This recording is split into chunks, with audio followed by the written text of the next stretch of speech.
I keep getting messages from people complaining about I'm trying to find the right word that's not bias. In the commentary on Saturday's women's semi-final, I keep being told that it was very pro-York. I have to thank St Helens women because their over 14.5 points has paid for my Wembley hat, which, as people will notice here, is representing the German football club of Darmstadt. I mean, any other doesn't look like anything else to me, does it? Where is it? No idea. 32 points to 2. That was a demolition from St Helens against a York side who, I tell you what, they did well, Phil, because how York managed to not spread the norovirus to the men's team, and we know there's crossover between the squads, so to speak.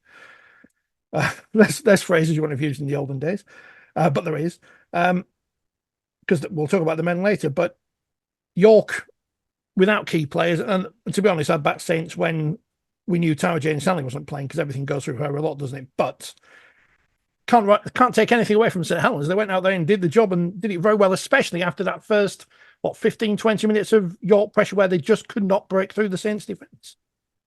Yeah, I think when we arrived at the ground, word started spreading that obviously norovirus had run through the York camp for around a week or so, and that it was estimated that maybe half of their team, under normal circumstances, might not have the energy to see out the game. So it proved, second half they were overwhelmed. You can't take anything away from St Helens for that. The one thing I did not understand about the York performance, I thought the first half, if they were suffering, they put everything into it. It was almost like we'll throw the kitchen sink in the first half, and if we can get a lead and establish it, we might have enough energy to hold on to it. But if we can't, then there's not a lot more we can do. I just thought, why would you go for a penalty when you were 12-0 down? I almost thought psychologically that handed the initiative over to St Helens and basically said, we just don't have the energy to score enough points to overtake you. They were threatening the line. They needed a try, and to go for goal and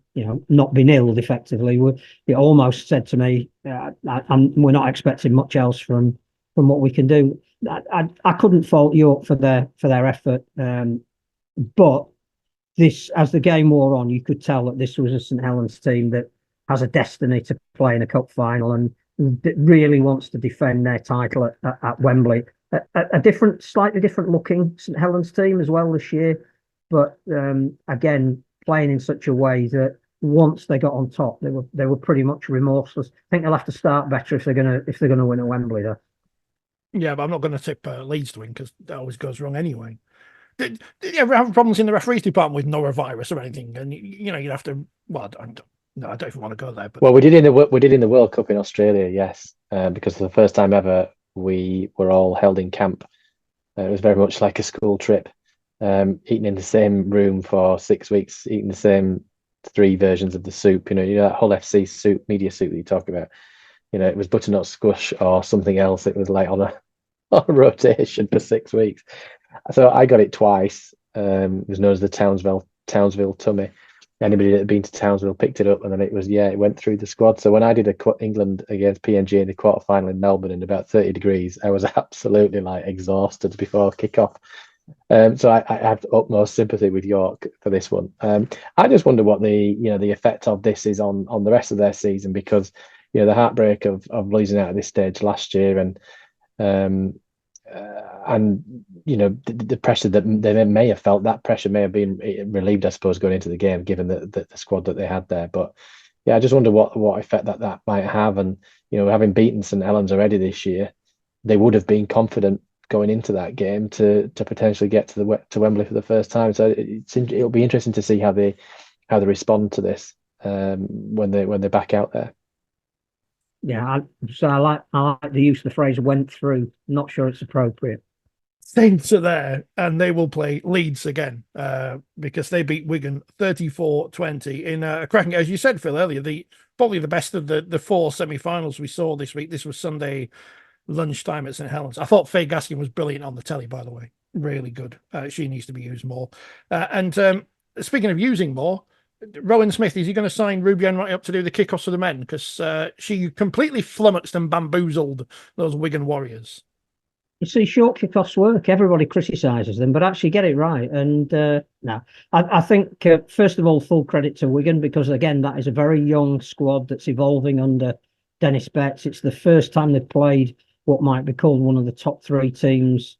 Well, it's the top three teams. Let's make no bones about it. And for an hour, they were absolutely in the game. Great spirit. Some really talented young players that are just learning what it takes. But again, when their energy levels went, they had nothing left. Leeds did score 7 tries to 3, so I think they were worthy winners. Leeds also had the ability to bring Zoe Hornby off the bench, which Wigan didn't, and I thought her presence was imperious when she came on, not only scoring the try, but busting up the middle. Took a lot of energy out of Wigan. She did that in both of her stints.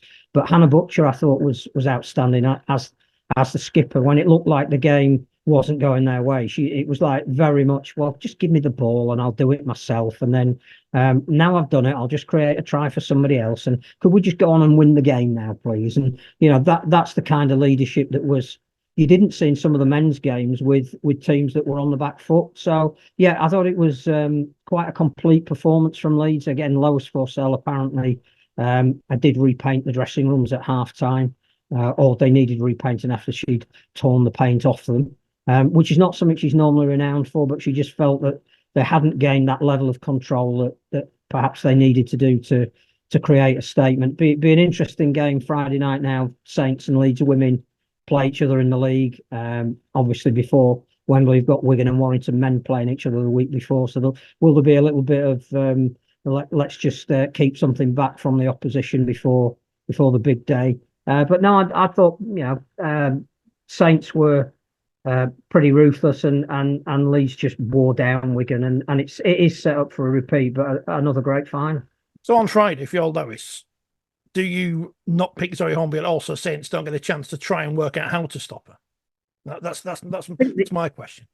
The interesting thing is more with the men's game, because Wigan play Warrington the week before Wembley, and we know with all the HIA protocols, we know with disciplinary and match review, we do know that there may be somebody who might go out there and try and perhaps wind a player up to entice them perhaps to be in front of that match review panel. Oh no, Jake Connor's not in. Because they're not signing him on loan, are they? He's not going to go on loan to one of these clubs next week. No doubt we'll come to him later. But how you approach that men's game, I have absolutely. It is almost like let's just play the two academy teams and let's hope nobody notices.